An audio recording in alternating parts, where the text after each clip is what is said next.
원화에 대한 공급량이 너무 많다는 거죠. 수요에 대비. 돈이 많이 풀려 있다는 얘기고, 원화에 대한 신뢰도가 해외에서 볼 때 약간 이제 떨어지는 걸 수도 있어요. 좋지 않은 신호로 해석을 해야죠. 지금 현재 우리나라의 국가 부채는 증가 속도는 가장 빠릅니다. OECD 국가 중에서. 고령화 속도가 빠르다는 점을 생각하면은 이 국가 부채는 더 빠르게 상승할 가능성이 높죠. 환율이 이제 1,400원대에 머물러 있는데 심각한 상황인가요? 저는 그 환율 자체는 이제 경제 상황을 대변하는 거기 때문에 이거 환율 자체가 뭐 이렇게 올라가는 것에 대해서는 그것만 보고 심각하다 말할 수는 없어요. 그러니까 우리나라가 제가 80년대에 보면은 뭐 700원에서 800원대였거든요. 환율이 달러당. 그러면은 그때하고 지금하고 비교했을 때 우리가 못 사냐. 그러니까 달러 표기 자산이나 소득으로 봤을 때 우리가 못 사냐면 그건 아니죠. 그러니까 환율은 뭐 그렇게 변동이 여러 가지 상황에 따라 변동이 있을 수 있는 거는 맞죠. 그건 맞는데. 그리고 또 환율이 이렇게 이제 원화가 평가절하되면은 수출에는 도움이 되고 또 관광산업에도 도움이 되죠. 아무래도. 그러니까 1달러를 가지고 와서 1,300원에 바꾸느냐, 1,500원에 바꾸느냐 이러면은 뭐 외국 사람들이 오기에 한국 물가가 싸지는 거니까요. 관광하고 수출 쪽엔 도움이 되죠. 근데 어려운 쪽이 어디냐면은 이제 수입을 하는 거, 원자재를 특히 많이 수입한다. 이러면은 굉장히 힘든 거고요.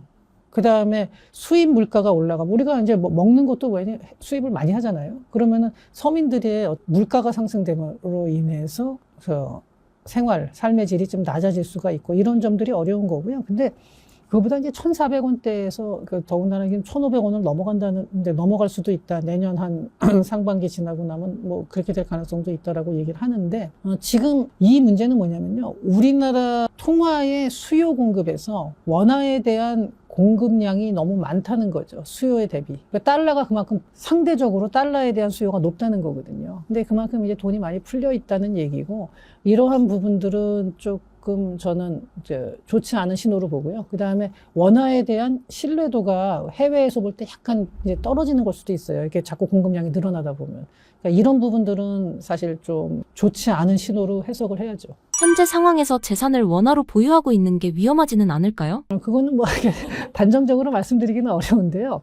왜냐하면 뭐 한국 사람이 원화 써야지 뭐 어떻다고 여기서 달러 쓸 수는 없는 건데 저는 다만 이런 생각은 들어요. 요새는 꼭 그러니까 좀 자산을 이제 구성을 좀 다양하게 했으면 좋겠어요. 근데 이게 우리나라뿐만이 아니라 전 세계가 보면요, 뭐 부채 비율 뭐 엄청나게 올라가고 있고 특히 이제 2008년도 금융위기 때 미국 예를 한번 들어볼게요. 미국이 GDP 대비 부채 비율이 1980년대에는 30%대였어요.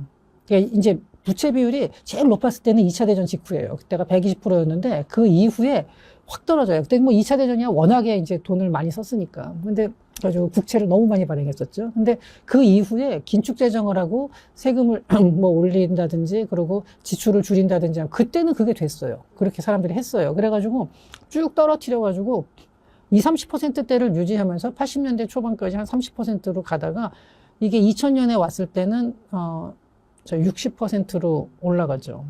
60% 중후반대로 쭉 가다가 2008년도 금융위기가 터지면서 100%를 넘어서고 그 다음에 코로나 때 120%를 넘었어요. 미국에서. 근데 이게 미국만 그러냐? 전 세계가 비슷한 패턴이에요. 그러니까 유럽에 있는 국가들 보면요. 2008년도에 많이 올라갔고 그 다음에 또 코로나 때 또 많이 올라가고 다 이런 식의 이제 패턴을 보이고 있거든요. 그런 걸 보면은 현금이라는 것 자체가 우리가 그런 얘기를 하죠. 종이 지폐를 가지고 있으면 이게 지폐 자체에 내재 가치는 없는 거잖아요. 그 돈이라는 거는. 근데 대신에 이건 정부가 보증을 해주고 중앙은행이 보증을 해주기 때문에 믿는 거예요. 근데 이게 서서히 작아진다는 거예요. 겉보기의 크기는 똑같죠. 하지만 실제로 가질 수 있는 그 신뢰의 가치는 서서히 내려간다는 거죠. 인플레이션 때문에.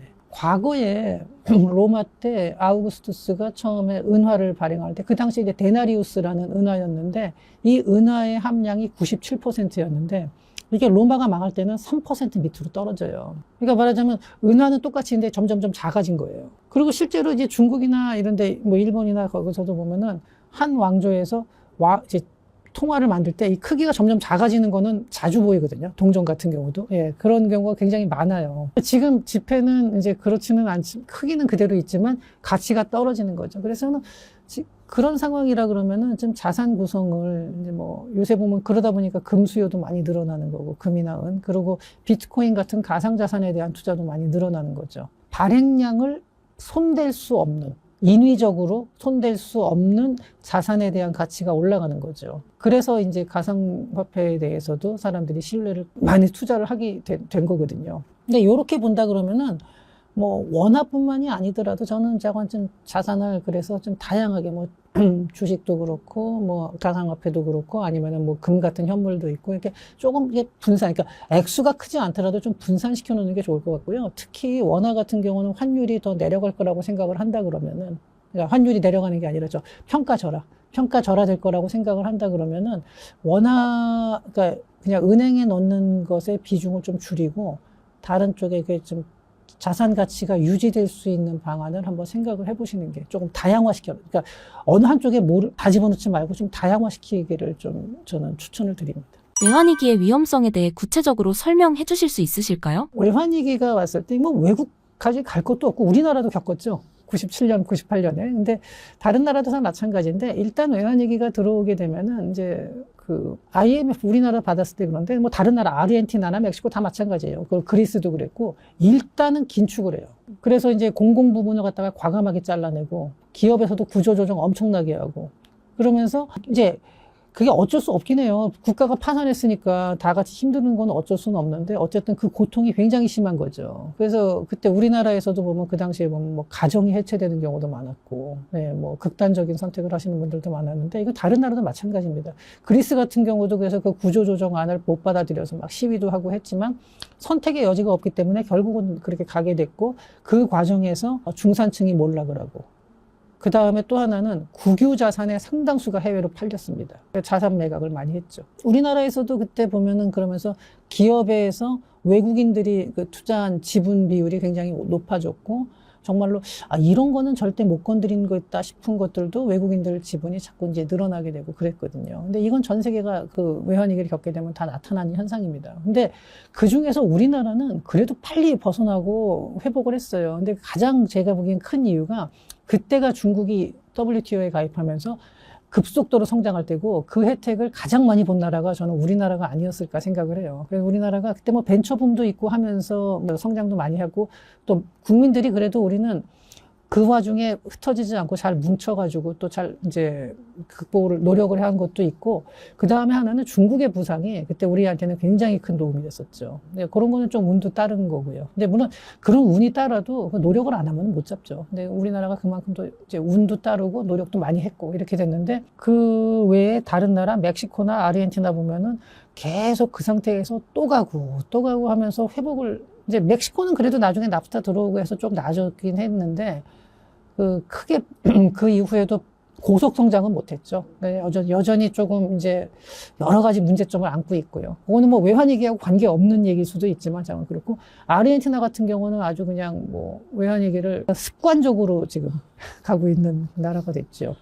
그리고 그리스가 그나마 좀 모범적으로 그래도 부채 비율을 많이 줄였어요. 지금 많이 줄인 상태인데 아직도 굉장히 높습니다. 아직도 높지만 그래도 많이 줄이고 작년에도 재정 흑자를 냈거든요. 그리스는. 그러니까 그런 식으로 조금 개선이 돼가는 과정인데 그 내부에서 이제 그리스에서 나오는 얘기를 보면은 그 과정은 상당히 지금도 고통스러운 과정 같아요. 과거에는 어떻게 보면 너무 방만했죠. 공공 부분에서 너무 많이 고용을 해주고 복지도 너무 많았었는데 그런 부분들이 다 잘려나갔어요. 그러니까 상당히 어려움을 겪고는 있지만 그래도 현재 그 과정을 겪으면서 국가 경제는 조금 더 이제 내실을 다져가고 있는 과정입니다. 한국 경제가 위기라는 말은 많은데 얼마나 심각한 수준인가요? 위기라는 거를 어떻게 정의하느냐에 따라서 위기라고 볼 수도 있고 또 그 위기라고 하는 거는 좀 과하지 않냐 이렇게 볼 수도 있다고 생각을 하는데 한 가지 확실한 거는 저성장 기조가 좀 장기화되고 있다는 거는 분명합니다. 그리고 이 와중에 환율도 지금 불안정해서 이제 물가도 자꾸 소비자 물가도 이제 더 올라가는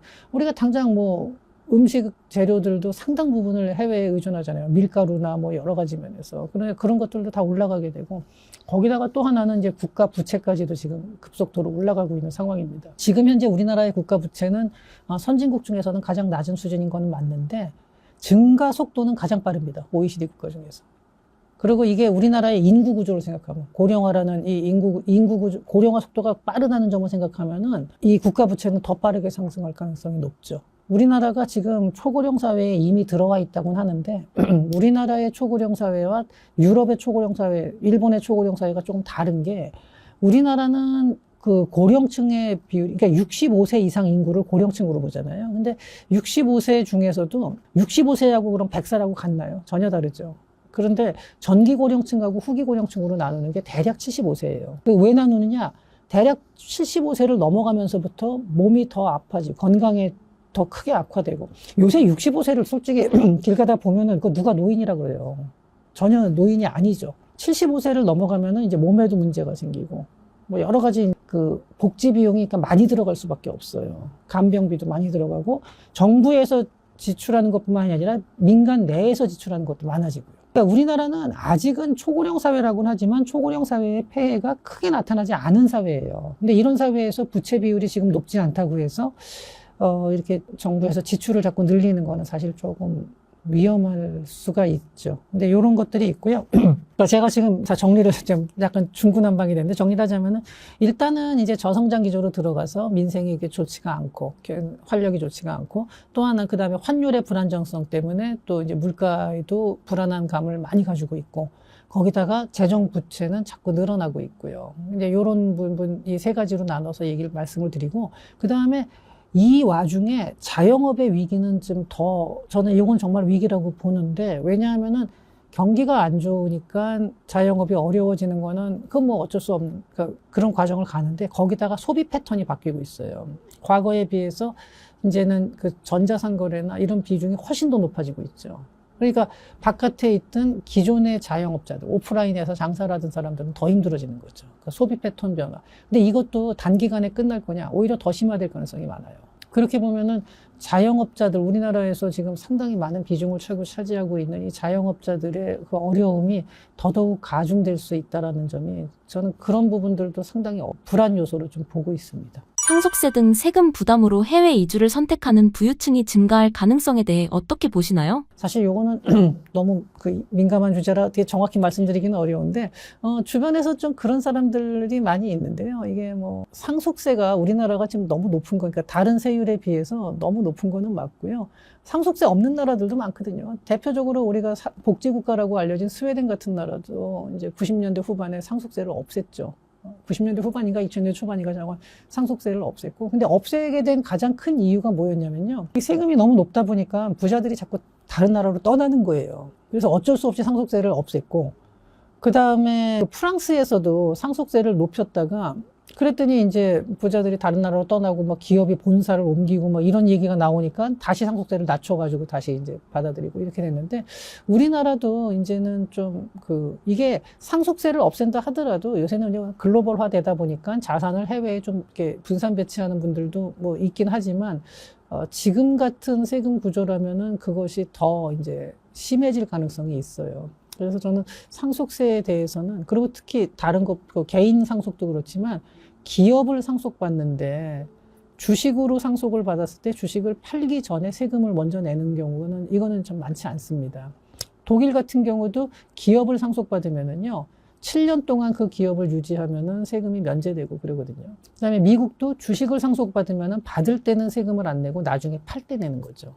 그리고 그때 가격이 오르면은요, 오른 거는 자기 소득으로 보고 자기가 상속 받을 때에 대해서 세금이 나오고요. 그러니까 이렇게 돼 있는데, 우리나라는 이제 이런 부분들에 대해서는 저는 조금 조정이 필요하지 않을까 싶어요. 그러니까 기업 경영권을 유지하는 거라든지 이런 부분에 있어서도 그렇고요. 내년 경제 상황은 어떻게 전망하시는지, IMF가 올 가능성은 어느 정도 될까요? 저는 제2의 금융위기가 내년에 올 가능성은 사실 거의 없다고 보긴 합니다. 그러니까 경제가 그러니까 기술적 반등으로 인해서 올해보다는 조금 나아질 거라고 보고는 있어요. 그리고 그걸 떠나서, 그러니까 이건 제 얘기가 아니라 지금 국제기구의 전망들이나 뭐 여러 기관들, 금융기관들의 전망치를 보면은 올해보다는 내년이 조금 이제 성장을 더 할 거로 보고는 있는데, 그럼에도 불구하고 여전히 저성장 기조가 유지가 됩니다. 거기다가 근데 이제 외환위기가 올 가능성이 없다라고 생각하는 가장 큰 이유가 그 당시에 97년도하고 지금하고는 상황이 너무 다른 게 첫째는 외환 보유고가 지금은 4천억 달러가 넘죠. 근데 97년도에 그때 보면 한창 떨어졌을 때는 30억 달러 밑으로 떨어졌거든요.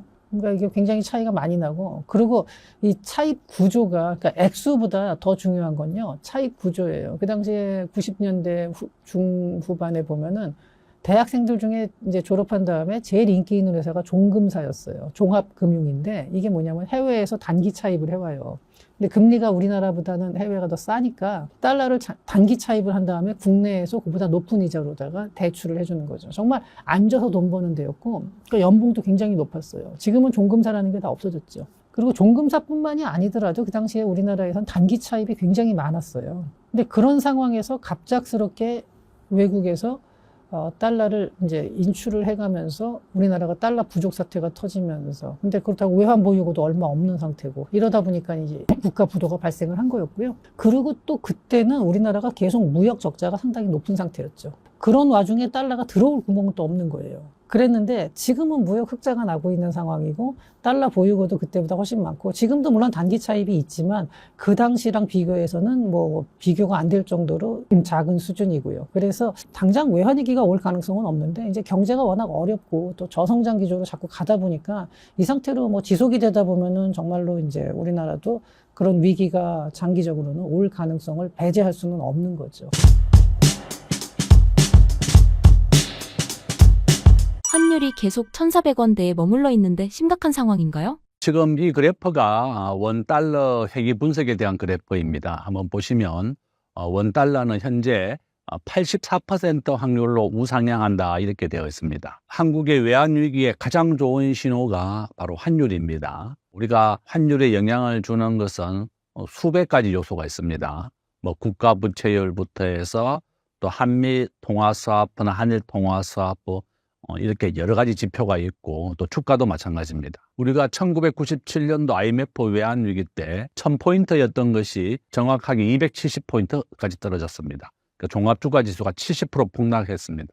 주가는 70% 폭락을 하고 환율은 1,000원에서부터 2,000원이 됐습니다. 환율은 100% 올랐습니다. 오늘 제가 은행에 갔더니 내가 1달러 살려면 1,501원이다 이렇게 되어 있습니다. 은행 고시율입니다. 환율의 기준 가격은 1,480원 정도 됩니다. 그 은행이 한 20원 정도 마진을 남기려고 1,501원을 제가 오랜만에 봤습니다. 깜짝 놀랐습니다. 이렇게 환율은 84% 확률로 계속 우상향하고 있습니다. 저는 아마 이런 추세라면 2025년 12월 연말 때 한 1,500원을 넘을 것이다 이렇게 보고 있고 2026년 내년에 1,550원을 넘어서 1,600원까지 갈 것이다 이렇게 보고 있습니다. 이게 국가 GDP 순위인데요. 한번 보시면 미국이 30이고 우리 한국은 13위 정도 됩니다. 2조 달러 정도 됩니다. 원화가 전 세계에서 결제되는 비중은 없습니다. 세계 40위 정도 됩니다. 0.1%입니다. 태국보다 우리 대한민국의 원화가 결제되는 비중이 낮다. 정말 우리나라는 금융이 가장 약합니다. 전 세계 경제에서 한국은 2% 정도 차지하고 있고 주식시장은 1.5%를 차지하고 있습니다. 바로 이런 이유 때문에 환율을 예방하기 위해서는 투자금의 90%는 무조건 미국 주식을 사야 된다. 이렇게 제가 얘기하고 있습니다. 자, 이거 외환보유 얘기인데요. 우리나라 외환보유액 현재 4,200억 달러이고 중국이 3조, 일본이 1조, 스위스 1조입니다. 대만은 이렇게 외환보유고를 6천억 달러까지 비축해서 위기에 대비하고 있습니다. 우리 대한민국은 정말 심각합니다. 한국은행 지금 외환보유가 충분하다고 얘기하고 있습니다. 저는 믿지 않습니다. 97년도 IMF 때도 한국의 외환위기 문제없다고 했지만 이틀 뒤에 외환포기 선언했습니다. 바로 이런 이유 때문에 한국은행이 하는 말 절대 믿지 않습니다. 우리 개인들이 본인의 투자금, 여유자금은 꼭 미국의 주식을 사서 달러로 기준되어 있는 자산을 비축해야만 위기에 대비할 수 있다. 저는 그렇게 봅니다. 우리나라 GDP 대비 외환보유액 23%밖에 안 됩니다.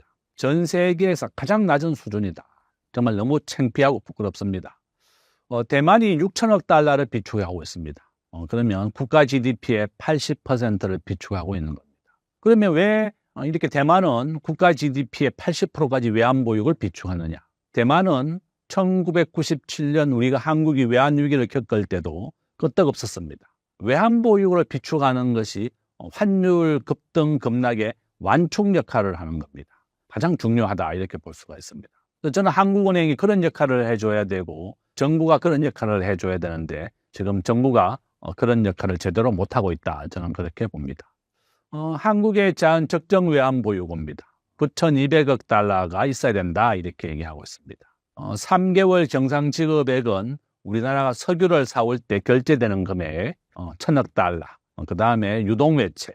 단기 채권은 1년 안에 만기가 들어오는 걸 말하는데요. 중기나 장기는 언제 만기가 들어오는지 알 수가 없습니다. 중기 채권은 보통 5년짜리이고 장기는 5년 이상입니다. 단기 외채가 한 1,500억 달러 정도 됩니다. 1년 안에 만기가 들어오는 채권. 그래서 우리가 유동외채는 한 3,000억 달러 정도 된다. 이렇게 보시면 되겠습니다. 우리나라 현재 주식의 시가총액 3,000조 정도 됩니다. 외국인들이 32%를 가지고 있습니다. 외국인들이 가지고 있는 주식의 3분의 1을 외국인들이 일시에 빼나갈 수 있다. 이렇게 가정을 해서 국제결제은행은 외국인 주식 투자금의 3분의 1을 비축하라고 얘기하고 있습니다. 그렇게 계산하면 한국의 적정한 외환보유고는 9,200억 달러다 이렇게 볼 수 있습니다. 그런데 한국은 현재 4,200억 달러입니다. IMF가 한국에 권유한 금액은 7천억 달러입니다. IMF가 권유한 금액만큼 외환보유고를 비축했다가 아르헨티나가 국가부도가 났습니다. 2025년 12월 현재 10개 나라가 외환위기가 났습니다. 외환위기는 절대 남의 나라의 얘기가 아니다. 한국도 언제든지 올 수가 있습니다. 한국의 2025년 기준 국가부채율 순수한 국채만 하고는 52%입니다. 그렇지만 공기업 부채, 군인연금, 공무원연금을 다 포함하면 한국의 국가부채율 오늘 현재 기준으로 130% 정도 됩니다.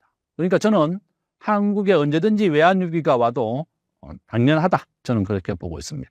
미국이 한미 통화사업허 600억 달러를 해주지 않았습니다. 2008년도에 600억 달러 해줬습니다. 2020년 코로나 때 600억 달러 해줬습니다. 지금은 둘 다 없다. 우리나라를 도와줄 우방국이 없습니다. 일본도 없습니다. 일본은 700억 달러가 있었는데요. 지금 100억 달러만 남아 있습니다. 이와 같이 미국과 일본이 한국에 통화사업을 해주지 않습니다. 저는 사람들이 나한테 왜 미국이 안 해줬냐고 물어봅니다. 미국은 한국이 자기 말을 잘 듣기를 원합니다. 통화사업을 절대 해주지 않는 겁니다. 한국에는 매년 세계 국제평가기관이 방문합니다. 우리가 무디스, S&P, 우리가 주가지수 하는 거 있죠. 스탠다드 앤 푸어스, S&P, 거기가 신용평가를 합니다. 피치사라고 해서 전 세계를 신용등급을 평가합니다. 바로 대한민국의 국가부채율이 높고 통화스와프가 없고 한국의 무역의존도 세계에서 두 번째로 높아요. 75%입니다. 수출과 수입으로 먹고 사는 나라인데 환율이 1,500원을 넘어서는 겁니다. 바로 이런 것이 가장 좋은 외환위기의 신호다 이렇게 볼 수가 있습니다. 그러면 개인들은 어떻게 해야 되느냐? 글로벌 주식의 비중을 봐라. 미국이 60, 일본 5, 중국 4입니다. 일본과 중국이 계속 떨어지고 있지만 미국은 증가하고 있습니다. 미국 국민들은 70%가 주식을 투자해서 노후 대비를 합니다. 우리 한국은 부동산으로 연금을 대비합니다. 우리 대한민국은 전 세계 주식 시장의 1.6%밖에 안 된다 이렇게 보시면 되겠습니다. 현재 상황에서 재산을 원화로 보유하고 있는 게 위험하지는 않을까요? 어떤 교수가 자기 월급의 4분의 1을 시가총액 1위 기업에 투자해서 1조를 벌었다는 겁니다. 저는 월급장이가 부자가 되는 법은 주식밖에 없다 이렇게 생각합니다. 물론 부동산도 있습니다. 12월 달에 이 방송을 보고 이번 12월에 서초동에 아파트 당첨되면 당첨과 동시에 30억 남습니다. 분양가는 25억입니다. 대출을 2억밖에 안 해줍니다. 정부는 지금 현재 대출을 안 해주고 집을 못 사게 하는 정책으로 나가고 있습니다. 현금이 20억 있어야지 청약할 수 있다. 대출을 안 해주는 정책으로 집값을 잡으려 하고 있습니다. 미국의 시가총액 10위까지, 한국의 시가총액 10위까지입니다. 엔비디아가 지금 5조 달러, 애플, 마이크로소프트, 밑에 보시면 알파벳 A와 C가 있죠. 이게 바로 구글이라는 회사입니다. 제가 이 그래프를 만든 것보다 최근에 한 10% 정도 빠졌습니다. 저는 엔비디아가 아직은 시가총액 1위입니다. 한 5조 달러가 안 되고 4.5조 달러. 방송의 시차, 또 제가 PPT를 만드는 시차를 본다면 약 10%의 변동은 있을 수 있다. 이렇게 보시면 되겠고. 요점은 미국의 시가총액 1위는 엔비디아고 한국의 시가총액 1위는 삼성전자입니다. 삼성전자는 보시면 600조입니다. 우선주하고 합치면 한 700조 정도 됩니다. 그러니까 엔비디아가 시가총액 7,000조, 삼성전자는 700조, 10배 정도 크다 이렇게 보시면 되겠습니다. 요점은 우리가 환율을 방어하기 가장 좋은 것은 미국의 1등 주식이다. 기업과 개인들 돈은 이런 급등하는 종목에 좀 부담스럽죠. 그러면 S&P 주가 지수를 사시면 됩니다. S&P ETF 있습니다. 그러면 최근에 만난 기업인들은 자기 회사 자금은 너무나 소중하기 때문에 절대 손실을 봐서는 안 된다. 그래서 자기는 한 100억 정도를 자기 회사 여윳돈을 가지고 은행에 예금하지 않고 S&P 지수에 넣어놨다고 그러더라고요. S&P 지수는 매년 한 30% 정도 우상향입니다. 무조건 우상향입니다. 개별 종목은 급등을 하고 급락을 합니다. 엔비디아라는 주식은 30% 급락을 한 적도 있었지만 금년에 한 100% 정도 올랐습니다. 그러니까 개인이 좀 빠른 걸 원한다. 내가 30%까지 내려도 참을 수 있다 이러면 엔비디아 주식을 사는 거고, 내가 이렇게 30% 급락을 하는 것을 참을 수 없다 이러면 그러니까 S&P 지수 사시면 된다. 이와 같이 환율을 미국 주식을 통해서 방어해라. 또는 금을 통해서 해도 좋습니다. 금은 매년 76% 확률로 우상향입니다. 앞으로 환율은 84% 확률로 계속 오릅니다. 저는 올 연말 1,500원, 내년에는 1,600원 가는 겁니다. 2026년이 1,600원이 될 거다. 저는 그렇게 보고 있습니다. 외환위기 가능성과 그 위험성은 어느 정도일까요? 지금 요약을 한번 보시면 우리나라 국가예산 728조입니다. 2026년 추경을 올해 40조 원 정도 했습니다. 2026년 6월 3일 날 지방선거가 있습니다. 지금 정부는 추경을 또 할 수 있습니다. 지방선거를 앞두고 있기 때문에 그렇다. 저는 그렇게 보고 있고, 바로 국가 재정에 대한 우려입니다. 외환위기 현재 10개 나라가 외환위기를 겪고 있습니다. 아르헨티나는 10번째 국가가 파산했습니다. 외환위기라고 하는 것은 반복되어 일어납니다. 지금 파키스탄, 스리랑카, 바레인, 베네수엘라, 아르헨티나 10개 나라가 IMF의 구제금융을 받고 있습니다. 외환위기는 반복되어 일어난다. 이렇게 보시면 되겠습니다. 내가 이제 상승의 확률입니다. 원달러는 84% 확률, 서울의 집값은 90% 확률, 금값은 76%입니다. 우리 원화의 국제금융의 경쟁력은 세계 40이다. 바로 국제금융은 언제든지 위기가 올 수 있다. 이렇게 볼 수가 있고요. 한국의 외환위기 가능성 저는 30%라고 써놨습니다. 국가 부채가 60%가 넘어가게 되면 위험국가로 분류합니다. 우리 대한민국은 순수한 국채만 가지고 60%를 2029년에 넘습니다. 2026년에 우리나라 국가 부채율 52%입니다. 그렇지만 밑에 보시면 IMF가 경고하고 있습니다. 한국이 공기업 부채를 포함하면 매우 위험하다 이렇게 되어 있습니다. 자, 현재 우리 2026년 12월 기준으로 군인연금을 포함하면 한국은 130%입니다. 이와 같이 한국이 외환위기가 또 올 수 있다는 겁니다. 저는 한 30% 정도다 이렇게 저는 보고 있습니다. 저는 외환위기를 막아야 되는 것이 제 목표입니다. 저는 1997년도 현대 정권을 다닐 때 이 외환위기를 직접 겪었습니다. 한국의 삼성전자가 10만 원짜리가 3만 원이 됐고요. 종합주가지수 70% 폭락했습니다. 1000포인트여서 300까지 폭락을 했었고, 서울의 엄마 아파트 2억 원이었습니다. 주식도 폭락하고 집값도 폭락하게 되는 것이 바로 IMF다. 우리나라 기업들 절반이 폭망했습니다. 은행도 절반이 무너졌다. 우리가 알고 있는 우리은행, 한국의 5개 은행이 합쳐진 겁니다. 젊은 분들은 모르겠지만 나이 드신 분들 한일은행, 상업은행 다 알고 있습니다. 평화은행 다 알고 있습니다. 이런 것이 합쳐져서 바로 우리은행이 만들어졌습니다. 조은행이 신한은행과 합병이 됐고 외환은행이 하나은행과 합병이 됐습니다. 바로 이렇게 은행의 절반이 무너지는 것이 바로 IMF다 이렇게 보시면 되겠습니다. 현재 10개 나라가 외환위기를 겪고 있고 아르헨티나 은행이자 지금 100%입니다. 국가가 부도나게 되면 외국인들이 아르헨티나에 투자를 했을 때 위험하거든요. 그래서 은행 이자가 100% 해주는 겁니다. 우리나라가 외환위기 났을 때 외국인들이 한국에 기업을 많이 사들였다고 합니다. 본인들도 만약에 더 악화가 되면 돈을 회수 못할 수도 있는 겁니다. 바로 이런 이유다. 지금 아르헨티나 100% 이자 주는데 투자하겠느냐 뭐 이렇게 물어보면 고민할 겁니다. 우리 한국의 은행 이자 지금 적금 이자 3%입니다. 아르헨티나 100% 주지만 멀리 있기도 하지만 그런 의구심을 가지는 겁니다. 결론은 이렇게 외환위기는 반복되어 일어나고 아르헨티나는 10번째 국가가 파산했다. 절대 남의 얘기가 아니고 우리 대한민국이 이런 국제금융위기를 잘 막아야 되겠고 개인들도 달러 기반의 자산을 비축해서 위기에 대비해야 된다. 이렇게 말씀을 드리겠습니다. 한국 경제가 위기라는 말이 많은데 얼마나 심각한 수준인가요? 한국의 강점은 전 국민이 대학 진학률이 한 80% 정도 됩니다. 압도적인 세계 1등입니다. 제조업은 세계 5위, GDP는 세계 10위입니다. 그렇지만 금융은 세계 40위입니다. 우리의 강점이자 약점이다 이렇게 볼 수가 있고 지정학적 위치도 저는 약점이 아니라 강점으로 봤습니다. 중국과 일본, 우리 대한민국이 가운데 있습니다. 한국의 약점을 한번 보시면 고임금, 고물가, 고환율입니다. 저는 환율 올해 2025년 1,500원, 2026년 1,600원으로 예상하고 있습니다. 우리 대한민국의 약점은 에너지를 100% 수입하는 겁니다. 지금 정부가 노란봉투법 2026년 3월 달에 시행이 됩니다. 한국의 강력한 노조, 민주노총과 한국노총입니다. 우리나라 전체 근로자의 한 10%가 가입되어 있는데요. 이런 두 노총이 한국의 강력한 노조를 이끌고 있습니다. 외국인들이 한국에 투자를 꺼리는 가장 큰 이유가 바로 이 강력한 노조 때문에 그렇습니다. 우리나라는 한번 채용하게 되면 해고가 불가능합니다. 정규직은. 미국은 정규직, 비정규직 구분 자체가 없습니다. 미국은 올해 공무원들 11만 명 해고했습니다.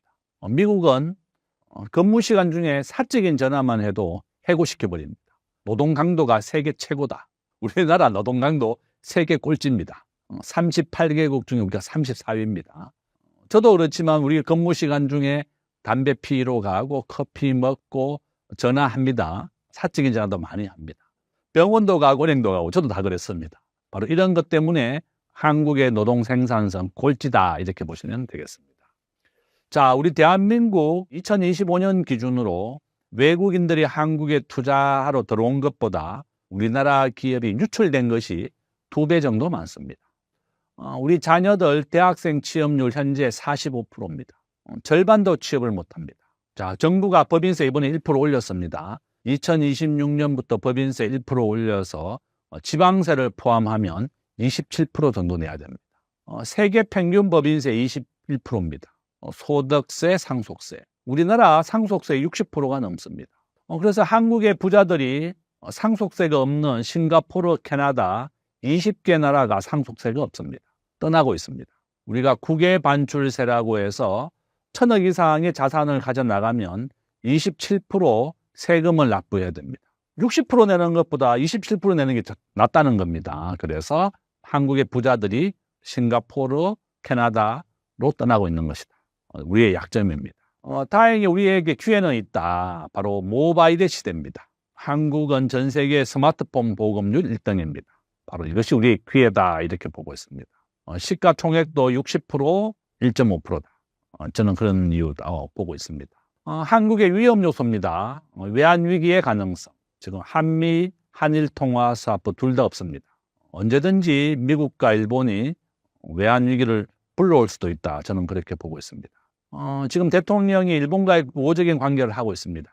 저는 한일 통화 사업이라도 좀 빨리 맺었으면 좋겠습니다. 우리가 2008년도 국제금융위기 때 일본과 700억 달러를 맺었습니다. 우리가 일본에 1,000만 명 원래 방문하고 일본이 한국에 300만 명 방문했습니다. 한국은 무역 의존도가 75%고 일본은 25%. 우리가 딱 반대입니다. 한국이 훨씬 대외지향적입니다. 1인당 국민소득 한국은 36,000달러, 일본은 35,000달러입니다. 우리가 일본보다 더 잘 살게 됐다 이렇게 말씀드립니다. 그렇지만 우리가 한일 통화 사업은 우리가 맺어야 되는 겁니다. 우리가 약자다. 앞에서 보여드린 것처럼 일본은 외환보 유고가 1조 3천억 달러 정도 있습니다. 일본은 기축통화국입니다.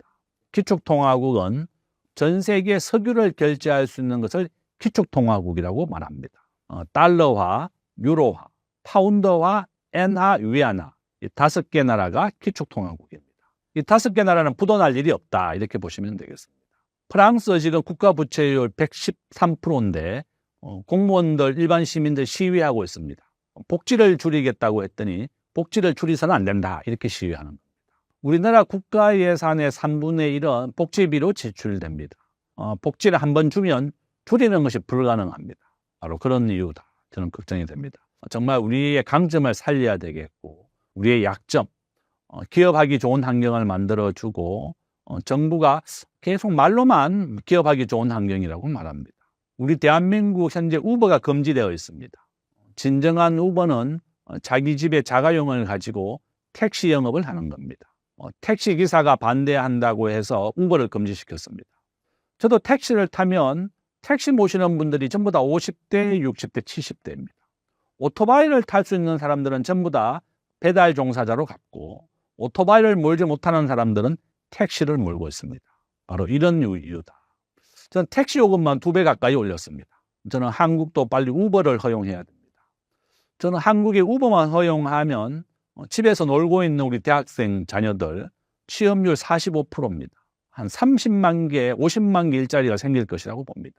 전국에 깔려있는 스마트폰으로 우리가 부모님의 자가용을 가지고 택시 영업을 할 수 있는 겁니다. 미국은 불법이 아니면 모든 것을 허용하는 겁니다.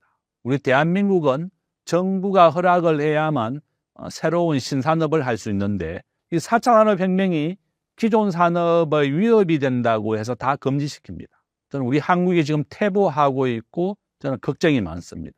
1876년 개화기 때 전 세계가 새로운 과학 기술을 받아들여서 개화하고 기술을 받아들이고 과학을 발전시킬 때 우리 대한민국은 쇄국 정치를 했습니다. 우리 나라를 빼앗긴다 이렇게 해서 흥선대원군 시대 시절입니다. 저는 지금 똑같은 상황이 반복되고 있습니다. 한국에 우버가 돌아다니는 것은 기존의 택시에다가 우버 간판을 붙인 겁니다. 호주도 똑같은 반대가 있었는데 호주는 해결을 했습니다. 우버가 벌어들인 돈의 10%가 택시 산업에 기부가 되어서 이런 신산업과 구산업이 함께 발전하는 겁니다. 저는 우리 대한민국이 이런 위기를 극복하는 방법은 이 4차 산업혁명을 규제, 파지티브 제도에서 네거티브 제도, 불법이 아니면 모두 허용하는 것이 바로 네거티브 제도입니다. 바로 미국이 이렇게 하고 있습니다. 저는 정부가 빨리 이렇게 혁신적으로 4차 산업혁명을 도입을 해야만 우리 경제가 발전할 수 있습니다. 저는 정부가 계속 퇴보하고 있다. 외국인들이 들어온 것보다 계속 유출되고 있습니다. 바로 이런 이유 때문에 우리나라의 일자리가 없어지는 겁니다. 한국 경제가 살아나려면 이런 4차 산업혁명을 전격적으로 허용하고 법인세, 세금도 세계 평균 정도로만 해달라 이렇게 부탁을 드리겠습니다. 세금 부담으로 해외 이주를 선택하는 부유층이 증가할 가능성에 대해 어떻게 보시나요? 지금 매년 수천 명이 해외로 이주하고 있습니다. 바로 싱가포르, 캐나다, 현재 20개 나라에 상속세가 없습니다. 상속세를 60% 내게 되면 중소기업이 운영을 할 수가 없습니다. 그래서 사모펀드, 기업을 팔아서 상속세를 내고 기업은 공중분해가 되거나 또 매각이 되는 겁니다. 바로 이와 같이 우리가 사모펀드들이 MBK 파트너스가 대표적이죠. 이렇게 사들려서 쪼개기를 하거나 기업들을 분할하는 겁니다. 세계 평균의 법인세 21%, 세계 평균은 15%입니다. OECD 국가 기준입니다. 아일랜드가 법인세가 12%, 싱가포르 17%, 트럼프 대통령 21%의 법인세를 15%까지 낮추겠다고 예고했습니다. 트럼프 대통령은 제조업 세계 1위가 되는 것이 목표입니다. 관세를 물지 않으려면 미국에 와서 공장을 지어라. 이게 트럼프의 요구사항입니다. 바로 이런 이유 때문에 삼성전자가 60조를 텍사스에 투자를 해서 2026년에 반도체 공장이 완공이 됩니다. 드디어 삼성이 반도체를 미국에서 생산하기 시작하는 겁니다. 저는 바로 이런 이유다. 현대자동차, 미국의 자동차 판매 2위까지 올라왔습니다. 우리가 미국에 계속 진출하게 되고 미국에 공장을 짓고 미국 사람들의 일자리를 만들어주면 인지도가 올라가서 자동차 판매 2위까지 올라왔습니다. 저는 토요타보다 현대자동차가 1위가 될 거라고 보고 있습니다. 바로 이렇게 한국이 잘하고 있습니다. 정부가, 국회가 법인세를 올린다는 것보다는 정말 기업하기 좋은 나라를 만들어서 전 세계의 기업들이 한국에 와서 공장을 짓게 만들어야 됩니다. 아일랜드는 법인세 50%를 12%까지 낮췄습니다. 즉 1인당 국민소득 12만 달러입니다. 전 세계에서 가장 부자 나라가 됐습니다. 이와 같이 세금을 낮춰서 기업을 불러들여서 일자리를 만드는데 전 세계가 열중하고 있습니다. 싱가포르 법인세 17%입니다. 주식과 관련된 세금이 하나도 없습니다. 정권거래세를 제외하고 모든 세금이 없다. 배당세, 상속세, 소득세 없습니다. 바로 이런 이유 때문에 아시아에 있는 금융본부 본사가 80%가 싱가포르에 가 있습니다. 우리 대한민국은 동북아 금융허브 만들겠다고 말만 하면서 우리가 국민연금 전주에 가 있고요. 사학연금 나주에 가 있고 공무원연금 제주도에 가 있고 정권거래소 부산에 가 있고 대구에 신용보전기금이 있습니다. 모든 금융기관들이 전국으로 흩어버렸습니다. 외국인들이 한국에 상담하러 오려면 전국을 돌아야만 상담을 할 수 있는 겁니다. 한국을 떠나는 겁니다. 싱가포르는 모여 있습니다. 도시국가이기 때문에. 미국의 뉴욕에 금융위 본부가 모여 있습니다. 저는 정부가 일반 공기업은 흩어지더라도 금융 공기업은 모아줘야 되는 겁니다. 저는 우리 대한민국의 경쟁력을 올리는 방법은 금융은 이렇게 집중해야 되겠고 싱가포르 수준으로 주식에 관련된 세금을 낮춰야 됩니다. 법인세도 낮춰야 됩니다. 정부가 기업하기 좋은 나라를 만들어서 우리 대학생들 일자리를 만들어 달라 이렇게 부탁을 드립니다. 2026년 경제 상황 어떻게 전망하시나요? 2026년 우리 대한민국의 경제 전망입니다. 한 2.2% 정도 저는 예상하고 있습니다. 저는 여기에서 한국의 외환 위기는 한 30% 정도 가능성이 있다 이렇게 제가 써놨습니다. 가장 큰 이유가 국가 부채율 52%, 공기업 부채 포함하면 현재 130%입니다. 부채율이 높다는 것. 두 번째는 외환 보유고가 낮다는 겁니다. 지금 환율이 가장 좋은 신호입니다. 환율이 1,500원을 넘어서게 되면 위기가 시작됐다 저는 그렇게 보고 있습니다. 우리가 한국은 에너지를 100% 수입합니다. 환율이 오르면 수출은 잘 되지만 에너지 수입 가격이 오르기 때문에 위기가 된다 저는 그렇게 보고 있고요. 석유 가격이 오르면 모든 자동차 연료비, 지하철 요금 다 오르게 되는 겁니다. 바로 이렇게 위기다 저는 그렇게 보고 있습니다. 그래서 개인들은 미국 주식, 달러 기반의 자산을 모아라. 금을 사는 것도 좋다. 저는 그렇게 말씀드립니다. 그래서 결론은 한국의 외환위기 가능성은 84%다 이렇게 보고 있고 제가 이 책 전자책 5,000원입니다. 지금 교보에 4,500원 팔고 있습니다. 꼭 한번 커피 한 잔 드시지 마시고 한번 보십시오. 환율을 방어하는 가장 좋은 방법은 미국 주식이다 이렇게 말씀을 드립니다. 현재 한국은 통화 스와프가 없는 점이 큰 위험으로 꼽히는데 통화 스와프 체결이 어려운 근본적 원인은 무엇인가요? 지금 국제 결제에서 우리 원화가 결제되는 비중입니다. 달러, 유로, 파운드, 위안화, 엔화입니다. 우리 대한민국은 제조업은 세계 5위라고 자랑하고 GDP는 세계 10위다 이렇게 자랑하지만 우리 원화는 전 세계에서 아무도 받아주지 않습니다. 세계 한 40위 꼴찌다 이렇게 보고 있습니다. 그러니까 우리 원화는 어디 외국에 나가면 아무도 받아주지 않는다는 겁니다. 바로 이런 이유 때문에 미국이 거절한 겁니다. 우리나라 대한민국은 매년 1,000조를 수출하고 900조를 수입하고요. 작년에 한국은 100조 원 무역 흑자입니다. 80조가 다 미국에서 발생한 겁니다. 트럼프 대통령은 미국에서 한국에 돈만 벌어 간다 이렇게 보고 있습니다. 또한 한국에 통화사업부를 해주려고 봤더니 원화는 아무도 받아주지 않는 겁니다. 통화사업부는 한국의 원화를 미국 중앙은행에 맡기고 미국의 달러를 한국의 중앙은행에 가져오는 게 바로 현금을 맞교환하는 게 통화사업부입니다. 미국이 달러를 주더라도 본인들이 가지고 있는 원화를 어디 결제하려고 보니까 아무도 받아주지 않는 겁니다. 일본의 엔화 세계 5위입니다. 일본의 엔화는 기축통화국이기 때문에 미국과 일본은 무한대 통화 스와프가 체결되어 있습니다. 그럼 국가 부도 날 일이 없다는 겁니다. 유로화도 마찬가지입니다. 프랑스 마찬가지다. 그렇지만 우리 원화는 다르다는 겁니다. 우리가 외환 위기를 경험하고도 여전히 외환 보유고가 부족한 겁니다. 저는 한국이 대만처럼 국가 GDP의 80%까지를 비축해야 된다. 1조 달러 이상 비축해야만 우리 원화가 안정됩니다. 저는 정부가 삼성전자 스마트폰 우리가 다 가지고 있습니다. 전 세계 스마트폰의 20%를 삼성이 공급합니다. 삼성전자 이런 스테이블 코인, 원화 기반만 좀 보급을 한다면 저는 전 세계인들이 원화를 쓸 것이다 이렇게 보고 있습니다. 우리에게 기회입니다. 삼성전자의 스마트폰에 빨리 원화 스테이블 코인을 허용하고 이용하게 하자. 지금 한국은행은 은행이 스테이블 코인을 만들어야 된다 이렇게 얘기합니다.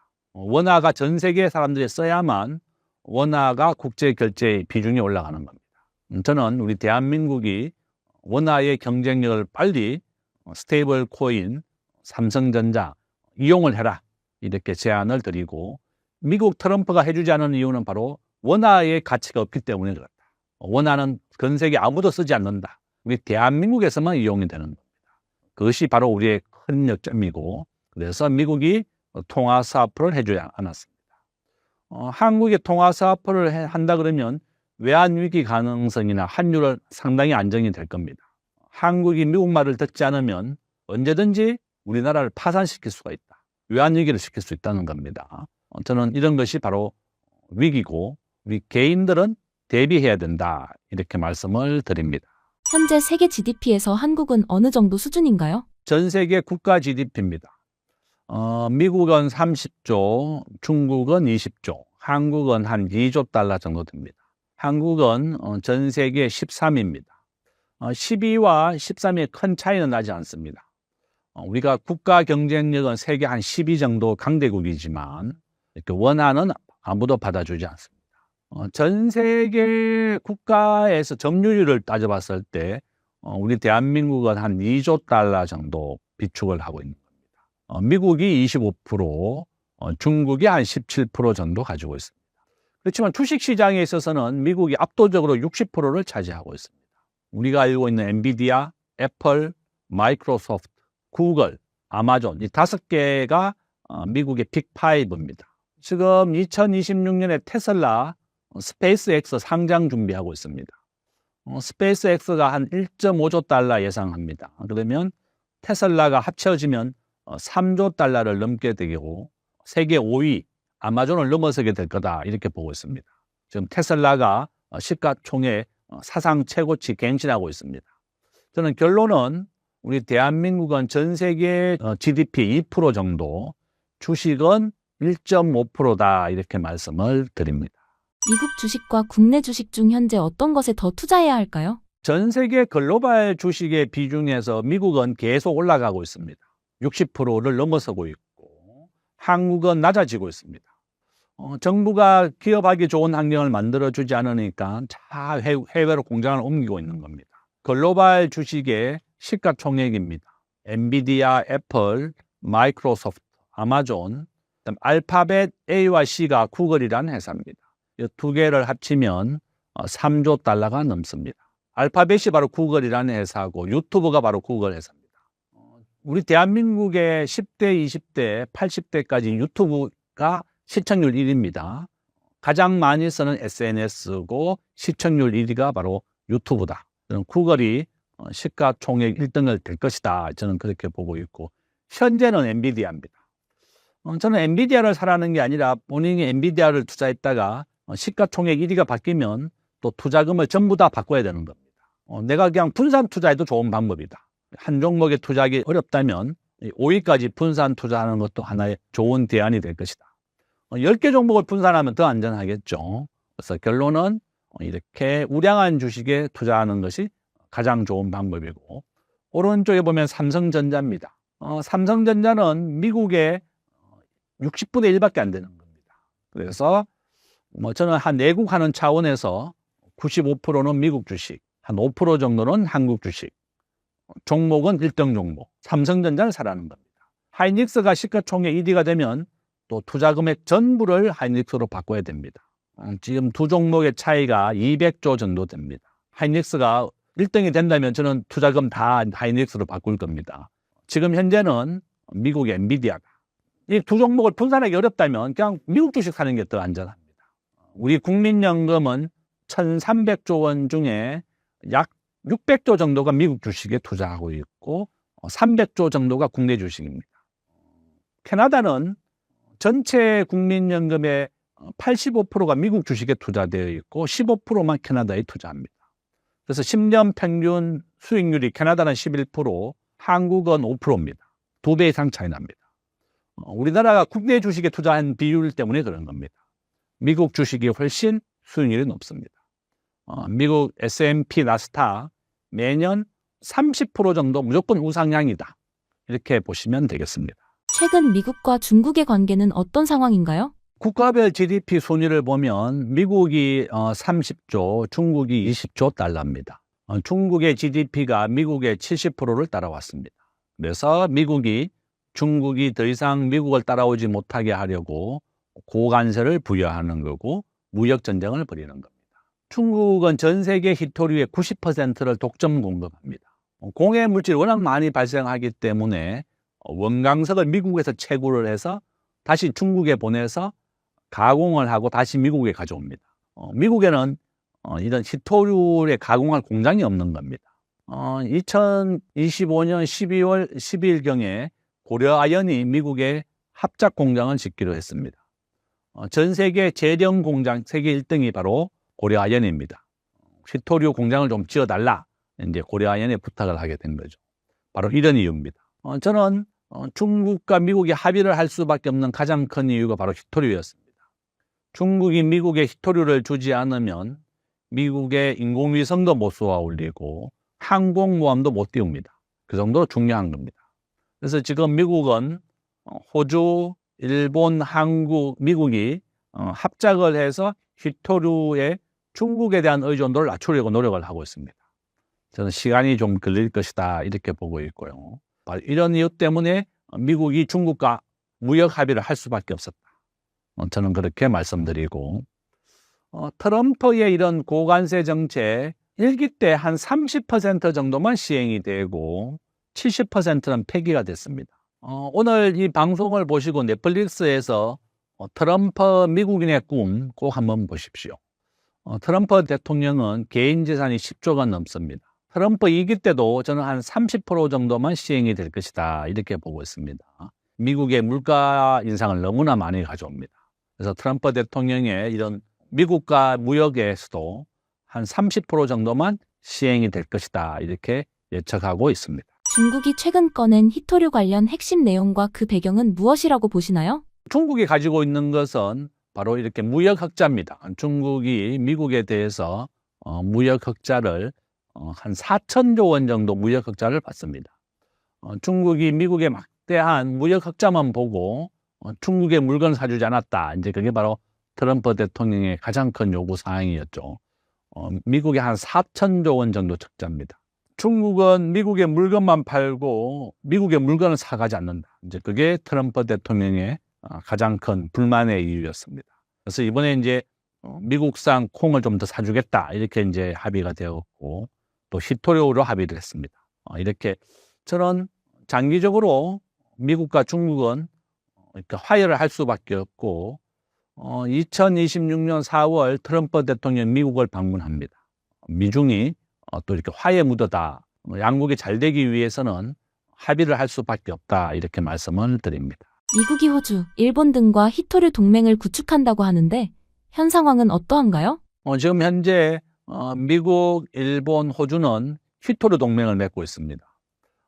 중국에 대해서 히토류에 대한 독점 공급권을 가지고 미국이나 일본을 좌지우지하려 하고 있습니다.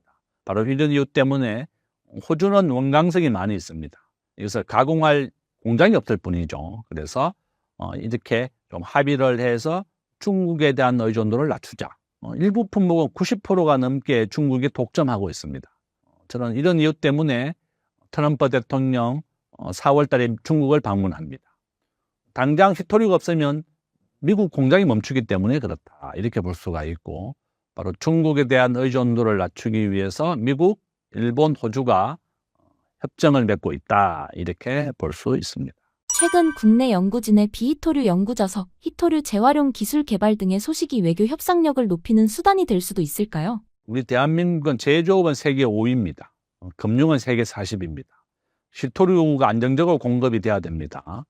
한국의 일부 품목은 아직도 중국에 95%까지 의존하고 있습니다. 우리가 중국에 딱 발목이 잡혀 있다. 이렇게 볼 수가 있죠. 한국은 바로 다변화, 더 많은 나라에서 히토류를 가져올 수 있게 하고 다원화, 여러 나라에서 이제 창구를 만들어 놔야 된다. 우리가 일본에 대해서나 중국에 대해서 한 개의 품목에 대해서 의존이 50%가 넘어서게 되면 매우 위험합니다. 과거에 일본도 한국에 반도체 재료를 주지 않겠다 이렇게 얘기했었고, 중국도 중국산 마늘을 먹지 않겠다 이렇게 했더니 중국이 바로 히토류를 주지 않겠다 이렇게 얘기해서 정부가 없던 일로 만들었습니다. 그 정도로 중요하다. 한국도 여러 나라에 더 많은 다변화, 다원화를 준비해야 된다. 이렇게 봅니다. 신사임당 시청자분들을 위한 한마디 부탁드립니다. 우리 대한민국에서 부자가 되는 가장 빠른 방법은 청약통장을 활용입니다. 이번 12월 달에도 서초동에 아파트 분양이 있습니다. 청약통장 우리 자녀들에게 꼭 2만 원짜리 하나씩 만들어 주시고, 서초동 물론 이제 현금이 20억 있어야만 청약할 수 있습니다. 당첨과 동시에 30억 남습니다. 가장 빨리 부자가 되는 법은 청약통장의 활용이고 한강 이남이다. 저는 한국의 한강 이남 아파트 90% 확률로 계속 오르고 있습니다. 부동산이 가장 안정적이다 이렇게 볼 수가 있고, 그 다음에 주식입니다. 1등 주식만 하시면 제일 좋습니다. 한국에 작년에 60개 기업이 부도가 났습니다. 3,000개 중에서 부도가 매년 30개 이상 부도가 납니다. 수익률이 오른다든지 급등한다고 해서 따라가시면 절대 안 된다. 가급적이면 미국의 1등 주식, 한국의 1등 주식을 통해서 부자가 되기를 기원드립니다.